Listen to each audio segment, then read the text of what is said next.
The history of the Catholic Church in southern Africa begins with the arrival of the great Portuguese explorer, Bartholomew Dias, at Walvis Bay on the 8th of December 1487. The Cape of Storms was soon to be graced with the mark of the cross when in 1488 Bartholomew Dias erected a cross in honour of St. Philip on our shores, after he had rounded the Cape of Good Hope. 10 years later on Christmas Day in 1497, Vasco da Gama sighted the land to which he gave the name Tierra de Natal.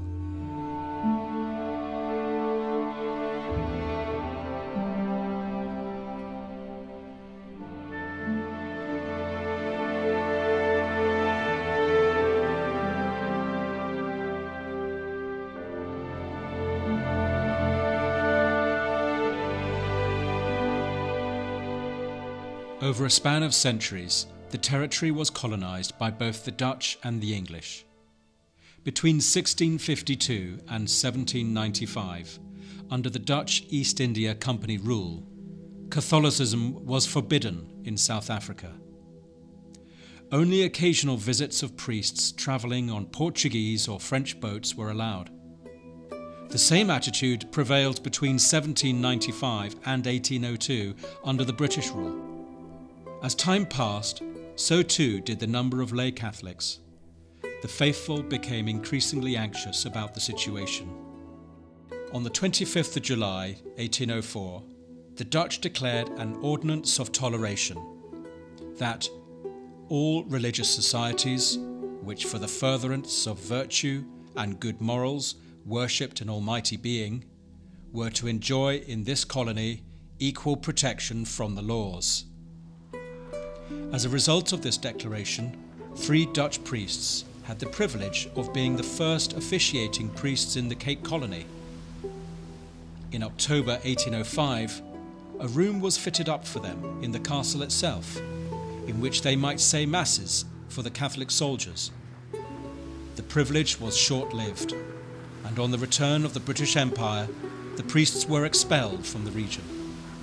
And so it was that the Catholic faith almost disappeared from the pages of South African history.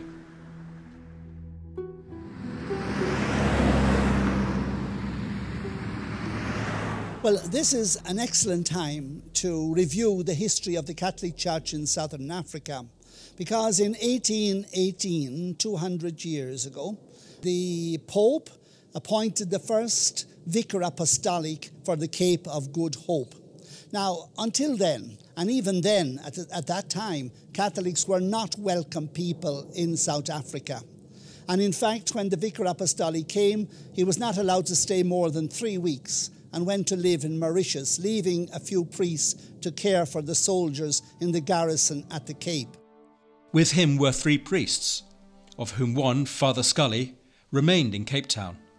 Such were the difficulties and hostility he faced, both from his congregation as well as the civil authorities, that Father Scully found his task to be overwhelming.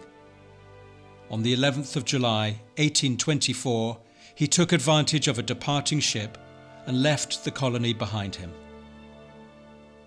During the following 10 years, with the exception of 2 Dutch priests, who too found themselves unable to bear the strain, with the result that they abandoned their flock, the Catholics of Cape Town once again found themselves without pastoral care until 1837.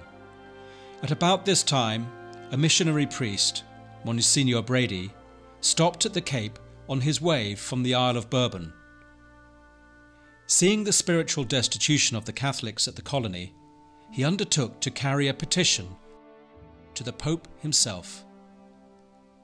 The result was that in the month of August 1837, Reverend Patrick Raymond Griffith was consecrated Bishop of the Church of St. Andrew, Westland Row in Dublin, in order that he might be sent as Vicar Apostolic to the Cape of Good Hope. He arrived here in 1837 with his brother, with his sister, with one or two other priests, and he began then to find his way around the Cape. He said he travelled over 1,000 miles by cart in his first year because he had to go out to the outlying places, especially along the coast, as far as what we call today Port Elizabeth. And there he left a priest, and eventually it became too much. And another Irish priest was appointed as the first vicar apostolic, that is, acting as bishop for the Eastern Cape. So there was the Western Cape and the Eastern Cape. Now, these bishops and the few priests who came with them had to do a tremendous amount of travelling in very difficult conditions. In fact, one of the priests who came with Bishop Griffith, an Irish Franciscan, died within a year of arriving because of the stress on the work and on the travel, and on the unfamiliarity of the situation. So the work was mainly focused on what we would call today the settlers, because those Catholic families had been neglected and they were wandering away from the church and having their children baptized elsewhere for the lack of a priest. And so this was the first work. 3 years after his arrival in Cape Town, on April the 18th, 1841, Bishop Griffith writes to Propaganda Fide. Gentlemen, it is time for me to fulfill the promise I made of forwarding to you a short notice upon the mission of the Cape. We landed on the African shore the 14th of April, 1838. To tell you in what state I found the presbytery and the church would be drawing too afflicting a picture. Imagine a heap of rubbish. That is all that remained of the chapel, for the timber and materials which were of any value had been sold. My first efforts were directed to obtain the sacred vessels and all the humble treasure of the mission. All that was not absolutely indispensable for divine service was sold, and with the price, which amounted to £800, I commenced the building of a new church. In the course of my pastoral visitation in 1838, I was able to establish a permanent mission only at Grahamstown. Since then, I have founded a second at Port Elizabeth, and this year I have been so happy as to be able to bestow a similar benefit on Georgetown. This latter place is 300 miles distance from my residence. It requires at least 6 or 7 days to travel there on horseback. The whole space occupied by the entire colony embraces an extent of about 50,000 square miles, a vast field which your prayers, rather than our toils, will contribute to render one day fertile.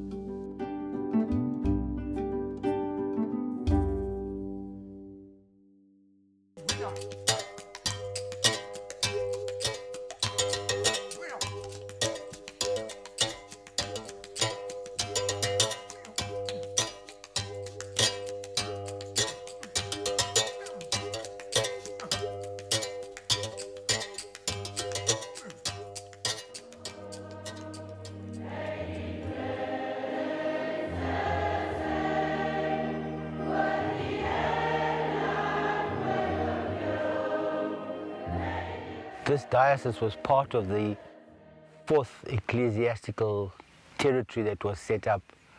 The first having been the Cape, which today would be the Western Cape. The second having been the Eastern Cape, which would be focused around Port Elizabeth and all the area around that.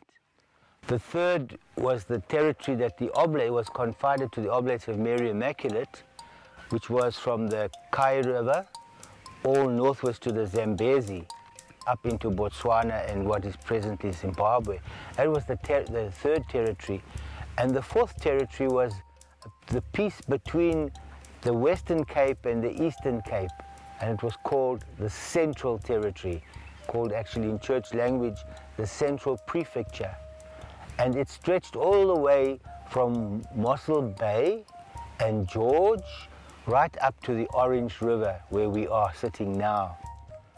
And that territory was set up in 1872 or 3, and it was confided to the missionaries of a missionary congregation of France. Today they're called the Missionaries of Africa, the SMAs, When Father Goodell arrived in 1875, he established himself in Springbok. In Springbok there was a church that had already been a parish in the 1860s, established by the Bishop of Cape Town. And so they had a small parish and they were serving the Catholics who were living on the farms. They were mainly the white Catholics. But they were also serving the prisoners who were imprisoned and housed at Buffelsrivier. And it was in that capacity that these first missionaries lived in Springbok. And a certain Mr. Hayes, who was a Catholic, and he lived in the vicinity of Pella, he said to Father Goodell, "Go to Pella and establish the church there." And so Father Goodell applied to the authorities in the Cape, and the mission farm of Pella was then given to the Catholics to establish themselves and to look after. In the old times of the 19th century, the mission policy of the English governments, and that's what you find in the Cape because it was an English government in the Cape in those times. You find the same in Natal. And so the territory was given to the missionaries, and the missionaries were looked upon as local chiefs. And anybody who came to live on the mission farm was then subject to the local chief. So all the people that migrated to come and live here, not because the farm meant agriculture, but because it was an area to live, they all then were people who were under the Catholic priest as their chief. That was the mission policy of the 19th century. It is very interesting that of those first oblates that were sent here, all of them went back home within a few weeks. They couldn't take the heat and they couldn't take the desert and the loneliness. And Father John Marie Simon, who was the founding member of the congregation, he remained here alone. And he remained here for 6 months with the people. And that was a period of great bonding. So here he was, living in Pella, a stranger to the people who became their father. And during those 6 months, it must have been a very lonely and tiring time. With his own penknife, he carved the figure of the crucifix. And it always speaks to me as the sign of the offering he made of his life. So the SMAs began the mission, and the Oblates of Francis de Sales took it over in 1883, and they developed it into the Diocese of Camus-Uppington. This church was built by Father Simon and Father Wolf, together with the people living here who made the bricks. They took the plan or the model of a huge cathedral. So the measurements are of a huge cathedral, but only 25% in every aspect. And of course there were always people passing by who were professionals of one thing or another. For example, somebody taught them how to use the local sand to make screeding for the floor, how to use the local clay to make bricks. And so they learned all these things, and they built this church, 1892, which was to become the first cathedral when Father Simon was made the first bishop of the area in 1898. The Oblates were the right people to have been sent as missionaries to this territory, because their schools meant that they started to establish people to settle down and to move away from a nomadic past. So the mission stations became the place where young children lived, were educated, and learned to survive in life. These missions were a tremendous gift to the people in the sense of the education it brought, the skills, and the missionaries themselves, men and women, were tremendous workers, and they worked very hard. And that's what Pella became, that huge center. And that was why the people here themselves would all be Catholic. It's one of the only towns in South Africa where the Catholic Church stands in the center of the town. Because we all know in our country, because of Calvinism, the center of the town is usually a Dutch Reformed church. Here is the Catholic Church stands at the center. In fact, it's the only church that you see. Today, our great joy is that we have parishes established. The hard work of the Oblates of Francis de Sales. We have a number of schools, which are state schools on private property, but also doing a wonderful job at educating. Because of the schools, the number of Catholics in the diocese is as much as 30%. In some places a bit higher, in some other places a bit lower. But it was because of the Catholic schools. That is our heritage. But I think you have seen from the pictures of the people how they worship at Mass, you have seen how there is tremendous hope and there is a tremendous resilience. And I would always say that that resilience and that hope is something you find only in the desert. Something about the desert. It reduces you to the very, very last of you that you have. And that's always somehow the best that you have. And it makes for the best.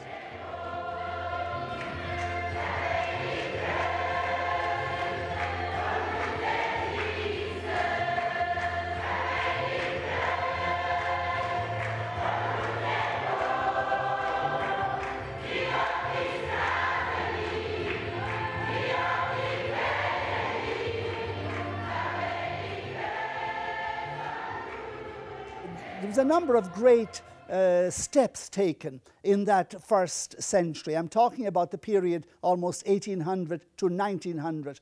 And the first person that comes to mind is Saint Eugene de Mazenod, the Archbishop of Marseille in France, who had started a missionary congregation called the Oblates of Mary Immaculate.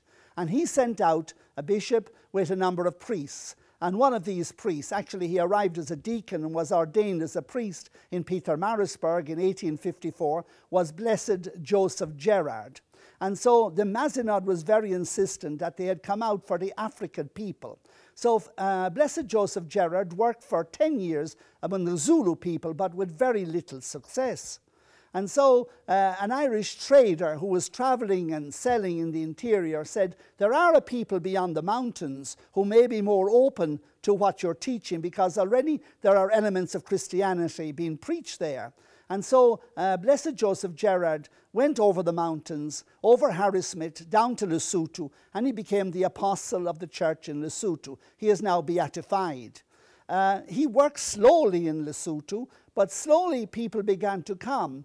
And so today we could say the Basotho, the people of Lesotho, are a Catholic nation due to the work of Joseph Gerard and the Oblates of Mary Immaculate. So from Lesotho, the church is now spreading throughout the Free State of South Africa and gradually making its way towards the north over the Vaal River into the Transvaal. However, if we go back towards the east of South Africa, the bishop responsible for all eastern South Africa and the interior was the bishop now of Port Elizabeth.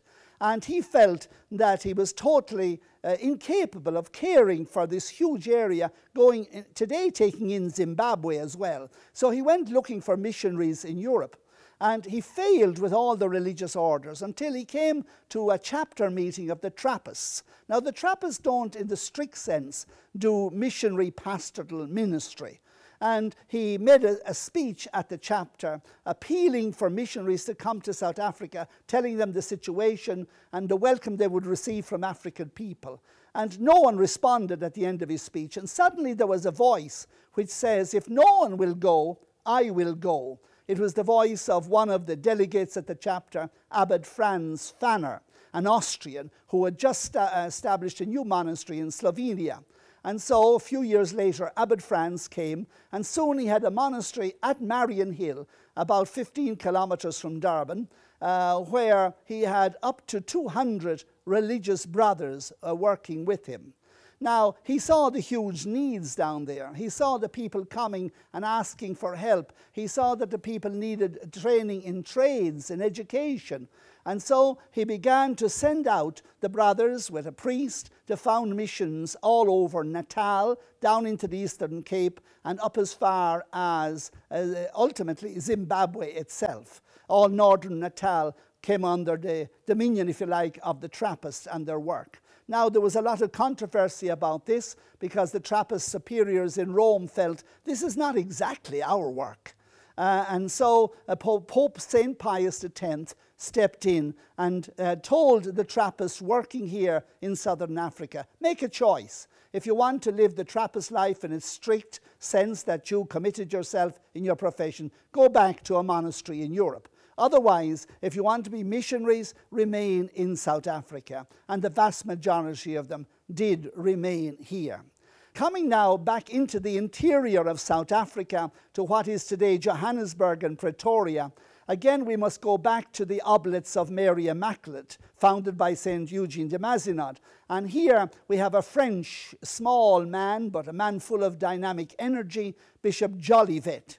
And Bishop Jolivet came repeatedly into the Transvaal then, and eventually he was allowed to establish missions here in the Transvaal. The Transvaal was an independent republic, a Dutch Boer republic, which was very Calvinist. But because they had wanted to avoid doing their business through the Cape, which was under British control, their enemies, they wanted to work through Mozambique, which was a Portuguese colony at the time. And so through Portuguese influence, the Catholics were able to establish some missions here in the Transvaal. And so Pretoria was established as the center. And during this time, religious congregations are slowly making their way into Africa. The Assumption Sisters came from Paris already in 1849, the Dominican Cabra Sisters, then other Dominican sisters from Augsburg in Germany to form the King Dominicans, the Oakford Dominicans, the Newcastle Dominicans. So, for example, here in Pretoria, the Loreto Sisters came here in 1878. And we have the diary of the sisters. It took them 3 weeks to travel what is a 6-hour journey today by car. And the sister, when she came to the top of the hills surrounding Pretoria, she looked down, and the bishop who was with them said, look down at that village. That is where you're going to spend the rest of your life. And so she says, my God, what have I done with my life? And so, but they came down here and, of course, again started a school, which is still 140 years later in operation, and has had a huge impact on the life of the city of Pretoria. So this is the 19th century, coming up to the year 1900, in which we find South Africa at war. In other words, it's the famous Boer War is underway. So it's the stage of the beginnings of the Catholic Church.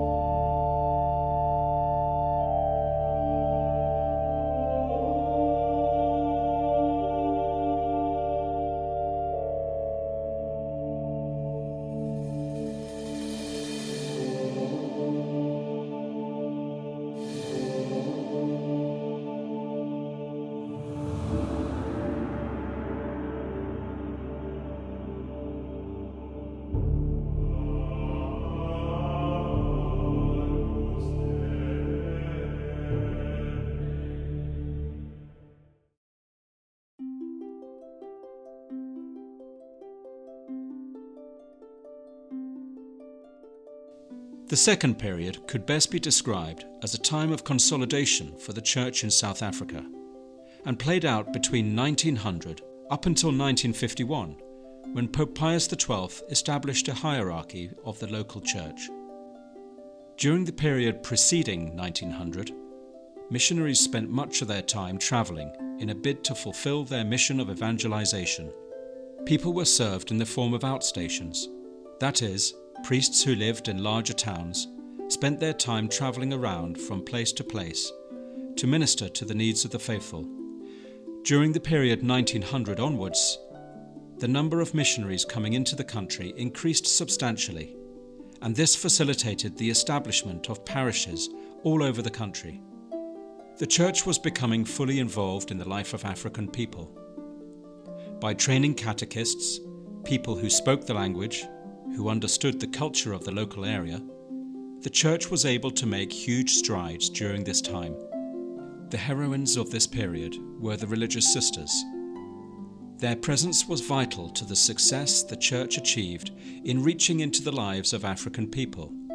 Today, if you travel all over South Africa, you'll discover isolated, lonely missions, way out in the country, and there you will find the final resting place of young women who left their homes in France, Germany, or Ireland, and came to South Africa to work as missionaries. Most of them came out, never to return home again. They dedicated their whole lives to establishing clinics, hospitals, and schools. By the year 1951, the Catholic Church had established over 55 of the main hospitals around South Africa. They had been pioneers in the establishment of rural clinics, and, of course, their schools were famous all over the country. This was the work of these religious sisters. They were saintly people, and the church was built upon their sanctity, upon people who opened themselves totally to the grace of the resurrection, and allowed the Lord to prolong his ministry today in the hearts of African people, who began to respond with great generosity. Now, a number of events take place that are notable during this period also. In 1922, Pope Pius XI opened the apostolic delegation of the Holy See in South Africa, first at Bloemfontein, but then they felt that Pretoria was more central. During this period also, the religious orders are saying the future of the Church of Africa will be in the hands of African people, and so they began to train young men and women in religious life and in priestly vocations. Seminaries began to open first, minor seminaries. At that stage, the very first part of this period, most people who wanted to become priests after minor seminary were sent to Rome, to places like Propaganda, Fidei. However, some missionary orders, like at Indwe, at Aliwal North, began to establish local seminaries. And these seminaries moved to Queenstown, and eventually in 1951, St. John Vianney Seminary in Pretoria was opened as a seminary. The CMMs, that is the Marion Hill missionaries in Natal, found many young men. Already 4 African men had been ordained priests by the year 1900. And so there was a response to the call of Catholic priesthood. They opened a minor seminary at Itopo and then another seminary at Pevensey. This was eventually moved to Hammanscrawl to become St. Peter's Seminary. This fact that there were 2 seminaries, one for African black people and one for whites, was a weakness of the church in South Africa. We must face up to that. So we had, within 50 kilometres of each other, 2 seminaries, St. Peter's in Hammanscrawl and St. John Vianney's here, and this was to remain for almost another 20 years. Another event in 1947, because now the original few dioceses which had covered the whole country, these dioceses now had been subdivided as religious groups had come into the country. These areas where they worked became new dioceses. And so, in 1951, the hierarchy of Southern Africa was established with 4 main metropolitan provinces: Cape Town, Durban, Pretoria, and in the centre, Bloemfontein. And so, towards the end of this period, we see the emergence of real, concentrated, united African resistance, because Africans were the great losers in the government and country of South Africa in these years. You know, in the peace treaties made after the Boer War, they were neglected. When South Africa became a union of 4 colonies in 1910, the Africans were left with no voting rights. And so the ANC was formed, African National Congress, in 1912, mainly by clergymen. Most of them were not Catholic, but they were leaders of the other Christian churches. And so the ANC was to pilot the resistance of African people right down until independence. So 1951, we find seminaries, we find a church that is beginning to become African, a church that is beginning to become conscious that we must respond to the country where we live and not just try and implant a pure, unadulterated European church in a country where people are very religious, in fact. So we must give cognizance to enculturation.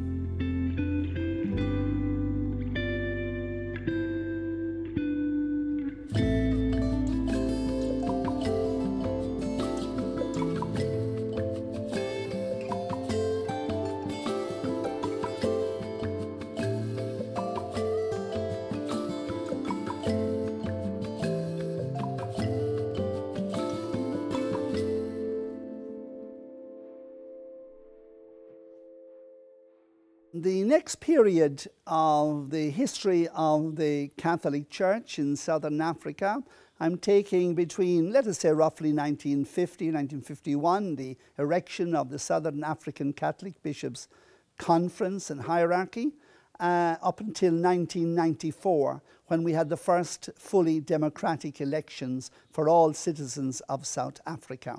In 1948, there had been a change of government in an election after the Second World War. Until now, of course, there had always been racial segregation in South Africa. But with the election of the, we call it the apartheid government, we had the introduction of apartheid, which really means separation as the legal, official philosophy and policy and law of the government of South Africa. So between 1948 and, well, the subsequent years, certainly in the first 5 or 6 years, a tremendous raft of new racist policies were introduced for this country, which we call collectively apartheid, separation. There were areas where white people lived, Indian people lived, coloured people lived, and also areas where the majority African people lived. Although they did not live in the majority of the country, they only lived in 13% of it. But this geographic separation of people meant that people worshipped in their own congregations, which was a scandal. Now, it's true, any Catholic could come into a Catholic church anywhere and would always be welcome. But in fact, that wasn't really the general practice or the general experience. And so, as I said earlier, in 1951, the South African Bishops' Conference had been erected. And now the South African bishops began to find a voice. They were the very first group to define apartheid as intrinsically evil. They soon got into a very severe tangle with the South African apartheid government. The main focus of the problem was the area of education. As I said, over 20%, even though the Catholics represented about 4% of the population of South Africa then, over 20% of African children were being educated by the Roman Catholic Church. Now, the apartheid legislation wanted very definitely to get into the area of education, that area where people's minds and cultures are formed. And as stated by the then Minister of Education, the future role of African people in South Africa were to be hewers of wood and drawers of water. Now, the Catholic Church wanted to offer a full education to all children, whatever race they came. And by the way, the majority of Catholic work in education was with the white population, even still. So a struggle began as the government withdrew all subsidies to teachers teaching in Catholic schools. Now, the Catholic Church was the only church that totally opposed this policy at the time. And the bishops got involved with the whole Catholic population of the country, collecting money to try and keep the Catholic schools open. Eventually, they failed to do so. And so we began to lose quite a number of our Catholic schools. However, some of the greatest schools in the country were and still continue to be Catholic schools. Now, during this period, as we say, the resistance to apartheid is growing with the ANC, with the Freedom Charter of 1955, and again with the Sharpeville breakout where the police shot dead 69 people who did not want to carry passbooks. We began to see that there was going to be a real resistance to apartheid. The leaders were now mainly in jail. We remember the famous story of Mandela spending 27 years in jail from just after 1963 up to about 1990. But during this time, there was a lull for a while. Then a new movement of black consciousness began to grow. As under Steve Biko, African people began to become aware that the other African countries were now breaking away from colonization, were beginning to be free, and they began to see, why are we not given the rights of other African countries? Also, the world itself was becoming aware of human rights. Remember, 1948 was the United Nations Declaration of Human Rights, and the popes very much adopted and supported these. People like Pope John XXIII in his famous letters and encyclicals to the world. Now, at this time too, becoming more aware of human rights, the church began to become very much aware of the values in African traditional life. You know, Pope John Paul II wrote this very much, in his letter at the end of the African Synod. Africa was a very religious continent. You know, African people are very spiritual, very religious, very aware of a transcendent world. There are people who value community. There are people who value children. There are people who value, prayer. They are very conscious of sin, the necessity for reconciliation and peace. The church now, during this period, begins to, especially with the emergence of more and more young African priests and bishops, like the first African bishop, 1954, Bonaventure Dlamini in Umzimkhulu, Bishop Manankosi Zwane, who was a very outspoken person in this time, began to make their voices heard. That the church now, yes, we must enculturate. In other words, we want to evangelize. We want to help people to encounter Jesus.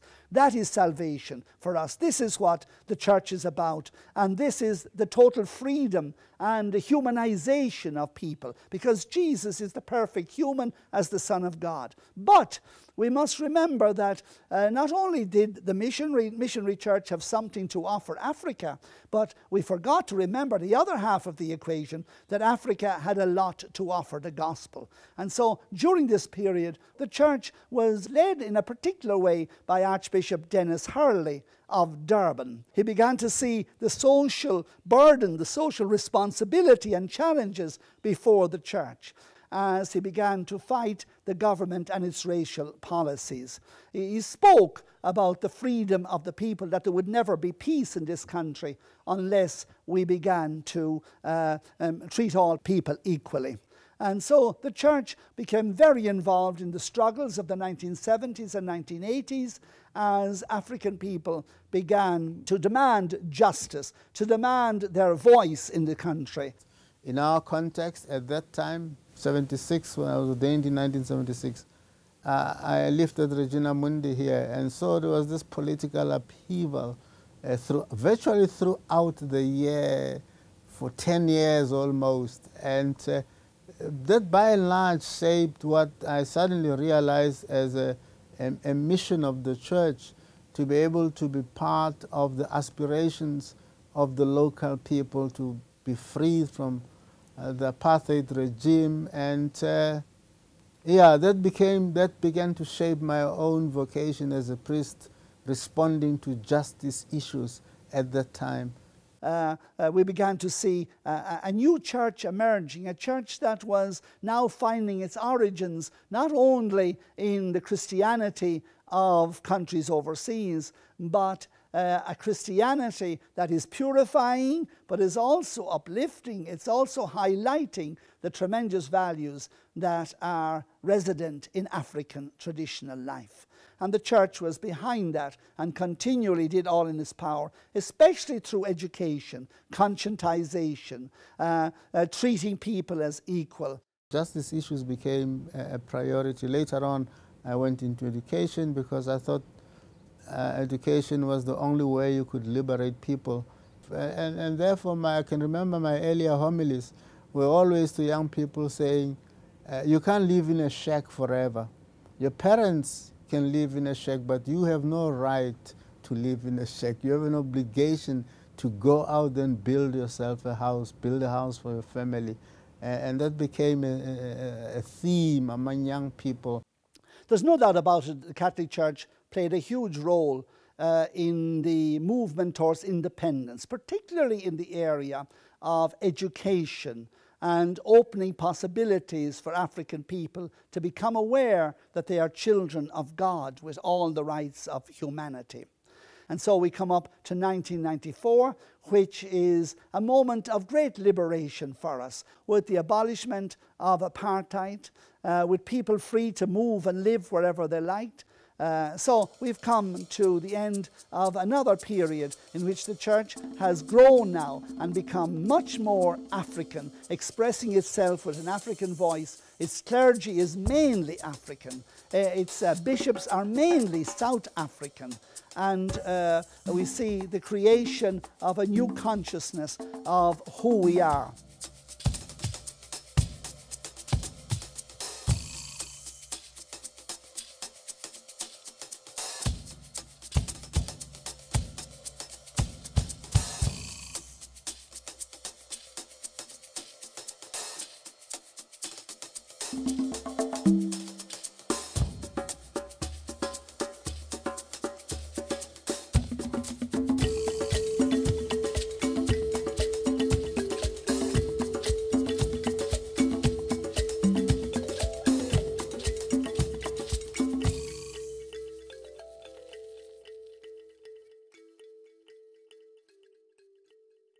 I'm now looking at the Roman Catholic Church here in Southern Africa since 1994 until today.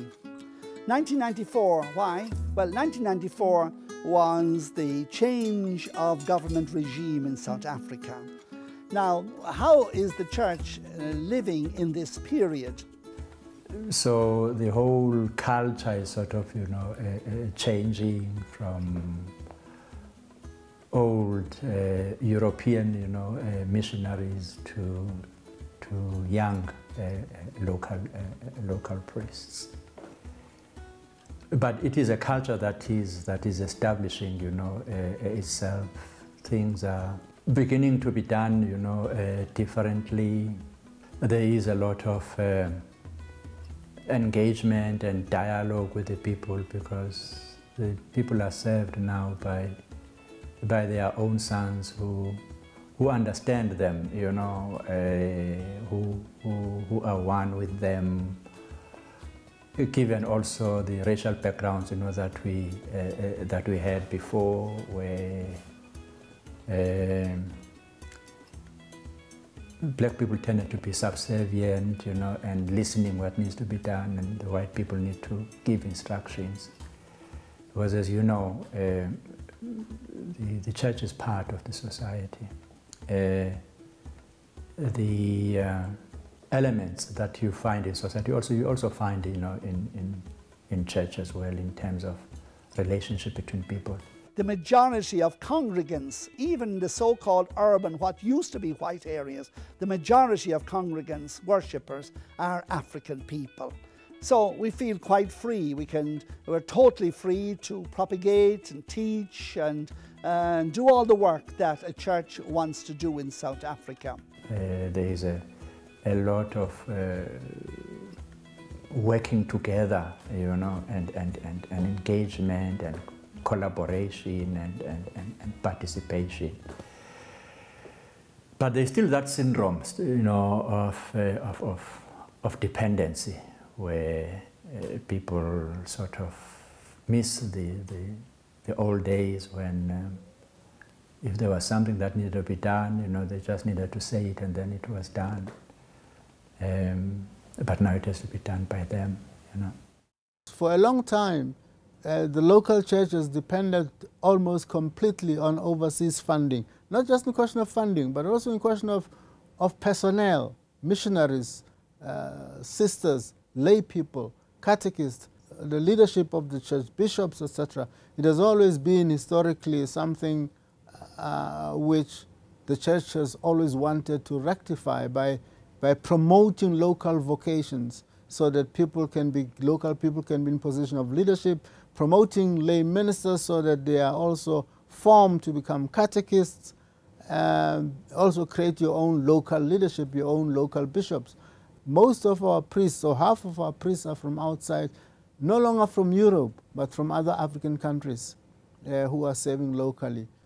In fact, we also have nuns coming from other African countries who are serving locally. So, yes, there has been a strong aspiration to build local resources so as to be able to respond to our own needs.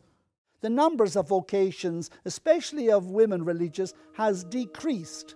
And so today we have very few, relatively speaking, schools and clinics and hospitals. Although we were hugely involved in the terrible scourge that struck our country, you know, after 1997 with the HIV/AIDS epidemic. You know, 27% of all the people, and remember there are 6 million people carrying this virus today and have been for the last number of years. And the Catholic Church looked after 27% of them. So the amount of work done has been enormous. When I was bishop of a previous diocese, the Diocese of Kokstad, you know, we trained over 1,000 home-based carers who brought huge relief and healing, we could say, to so many poor and rural people. However, there are struggles also in the church today. Here, South Africa is like the rest of the world. We have urbanization and globalization. We have, you know, money has become an absolute master. There's huge inequality. This country is supposed to have the highest Gini relationship in the world. In other words, the difference between the very wealthy and the very poor in this country is the biggest of any country in the world. And so this is a problem. Inequality, a lack of good education for many people, especially the poorer people, is a big problem in our country today. As church, I would say too, you know, in the last 30 or 40 years, I think in common with the rest of the world, we have not been able to have the same impact in catechetics as we had before the Vatican Council. I think when it comes to the faith formation, we can say that the schools did excellent work in training people in their faith and in passing on the faith. The big challenge has been in the new dispensation since '94 that we no longer have the same access to schools as they had then. Schools were used to pass on the faith. Now you have to fit into a curriculum.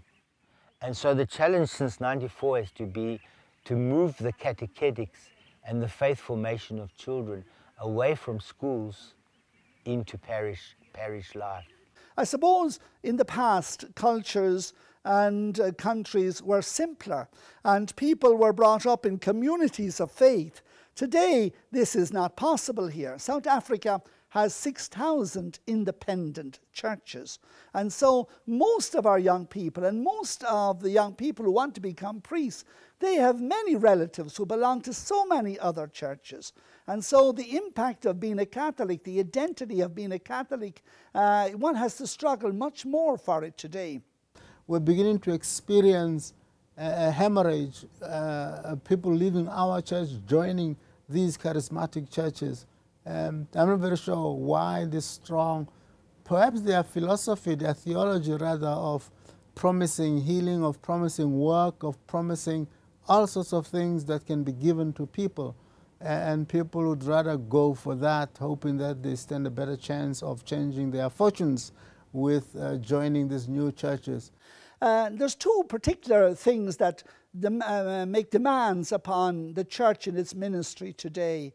The first of these, of course, is this proliferation of churches. And also the breakdown of traditional African culture. People are moving in tens of thousands into the cities, and there's often unemployment, there's no work, they're out of contact with their original culture and their original family. The social situation and the economic situation is that we do not have skilled people, we do not have educated people, because there is no work here except for government work and university work and hospital work. So people, when they finish with their education, they go to Johannesburg, they go to Cape Town, they go to Durban. They only come back, if at all, during holidays.